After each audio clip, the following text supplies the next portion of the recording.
সুন্দরবনে ঘুরতে এসে বাঘের দর্শন পাওয়া ভাগ্যের ব্যাপার। তবে মাঝে মধ্যে সুন্দর করে বাঘ দেখতে পাওয়া নতুন কোনো বিষয় নয়। এবার একটি দুটি নয়, একসঙ্গে চারটি রয়্যাল বেঙ্গল টাইগারের দর্শন পেলেন পর্যটকেরা।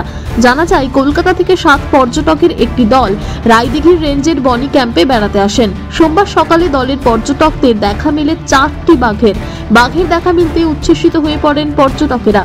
বাঘগুলিকে নিজেদের মোবাইলে ক্যামেরা বন্দি করতে ব্যস্ত হয়ে পড়ে তারা। শীত পড়তে বাঘের দর্শন বাড়ায় উজ্জীবিত পর্যটন ব্যবসার সাথে যুক্ত সকলে। মরশুমের শুরুতে একসঙ্গে 4টি বাঘের দর্শন পেয়ে বেজায় খুশি পর্যটক দলটি।